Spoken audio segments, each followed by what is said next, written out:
शुभारंभ राजकीय कला महाविद्यालय अलवर की ऑनलाइन कक्षाओं में आपका स्वागत है। मैं सुंदर बसवाल, सहायक आचार्य इतिहास कला संस्कृति विभाग। आज आपसे चर्चा करूंगा भारत में पुनर्जागरण आंदोलन के कारणों पर। आइए आज हम चर्चा करते हैं भारत में जो नवजागरण या पुनर्जागरण, जिसने इस जन जागरण ने भारतीय राष्ट्रीय आंदोलन में महती भूमिका निभाई, इस विषय पर हम आज चर्चा करना जा रहे हैं। पुनर्जागरण या नवजागरण से तात्पर्य है दोस्तों फिर से जागना, पुनः जागना।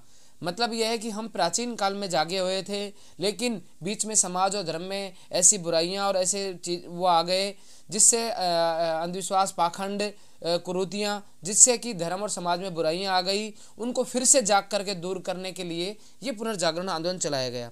ये यूरोप के पुनर्जागरण आंदोलन से के 200 साल बाद में भारत में शुरू हो पाया। ये भारत में थोड़ा सा हम ये कह सकते हैं कि शिक्षा का अभाव रहा है, और यहाँ सामंतवादी मानसिकता के कारण यहाँ पुनर्जागरण को पनपने के लिए बौद्धिक वातावरण तैयार नहीं हो पाया था। इस पुनर्जागरण आंदोलन में हमारे महान समाज सुधारकों ने बहुत बड़ा योगदान दिया।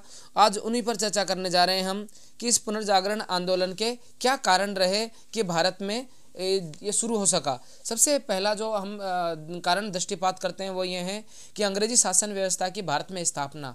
निसंदेह ये बात सत्य है कि भारत में अंग्रेजी शासन की स्थापना के बाद से ही भारत कश्मीर से लेकर कन्याकुमारी तक और इधर अरुणाचल प्रदेश से लेकर गुजरात तक एकता के सूत्र में अंग्रेजी शासन काल में ही बंधा। इसलिए जन चेतना, राष्ट्रीय भावना में एकता स्थापित हुई और ये पुनर्जागरण आंदोलन शुरू हो सका। यूरोपीय प्रभाव, यूरोपीय संस्कृति के साथ हमारा तादात्म्य होने पर यूरोपीय संस्कृति में जो स्वतंत्रता, अधिकार और की जो चेतना थी वो भारतीय लोगों में भी, जनमानस में भी आई। और यूरोपीय के साथ हमारे संबंध के कारण हमारे यहाँ के बौद्धिक वर्ग ने, विद्वानों ने भारत के अंदर भी पुनर्जागरण आंदोलन शुरू किया। अंग्रेजी शिक्षा का प्रभाव, अंग्रेजी शिक्षा के प्रभाव से हमने वैश्विक आंदोलनों के बारे में पढ़ा। स्वतंत्रता, समानता, भ्रातृत्व के जैसे मूल्य, जीवन मूल्य हमारे विद्वानों को पता चला। तो उन्होंने इस अंग्रेजी शिक्षा ग्रहण करने के पश्चात ही दुनिया भर के विचारों से उनका सामना हुआ, और उसके बाद उन्होंने इन विचारों को भारत में भी क्रियान्वयन करने के लिए एक रूपरेखा, भूमिका तैयार की। उसी आधार पर यह आंदोलन भारत में भी शुरू हुआ। ईसाई पादरी और धर्म प्रचारकों का भारत आगमन, भारत में अंग्रेज साम्राज्य की स्थापना के बाद ईसाई मिशनरी और धर्म प्रचारक भारत आने लगे, और वो ईसाई धर्म के को अच्छा बताने लगे, और ईसाई धर्म के अच्छाइयों के ऊपर उनकी एक पूरी चैन श्रृंखला चली। उस आधार पर भारतीय लोगों ने भी अपने धर्म और समाज में सुधार के लिए जो आंदोलन चलाया वो पुनर्जागरण आंदोलन कहलाता है। पाश्चात्य विद्वानों का प्रभाव, पाश्चात्य विद्वानों ने भी जैसे सर विलियम जोन्स ने एशियाटिक सोसाइटी की स्थापना 1784 की बंगाल में कर भारतीय ग्रंथों को दुनिया के सामने रखा और भारतीयों को इसका गौरवगान कराया कि तुम्हारे पास तो अनमोल धरोहर है। अगर तुम लोग इसको संरक्षित रखते हो और सही इसका अनुवाद करके दुनिया के सामने रख सकते हो, तो भारत से बड़ा बौद्धिक मतलब जो संपदा है वो किसी के पास नहीं है दुनिया में। तो इससे भारतीय पाश्चात्य विद्वानों के प्रभाव से भारतीयों को अपने गौरव का ज्ञान हुआ, और वो उसके संस्कृति को उत्थान में लगे और पुनर्जागरण आंदोलन शुरू हुआ। इसी तरह अंग्रेजों के आगमन से आर्थिक शोषण के कारण भी यह पुनर्जागरण शुरू हुआ, क्योंकि अंग्रेजों ने भारत का आर्थिक शोषण किया, भारत को एक कच्चे माल का घर बना दिया।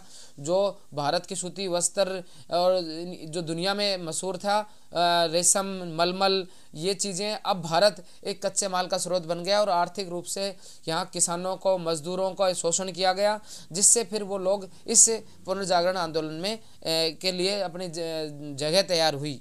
औद्योगिकरण के कारण औद्योगिकरण में इंग्लैंड में शुरू हो चुका था, और उस कारण उसको कच्चे माल की जरूरत थी। इस कारण भारत को एक कच्चे माल का घर बना दिया गया। औद्योगिकरण के फलस्वरूप भारत में ये उद्योगों में जो लोग वहाँ गए उनमें चेतना जगी, और इस तरह ये वातावरण तैयार हुआ।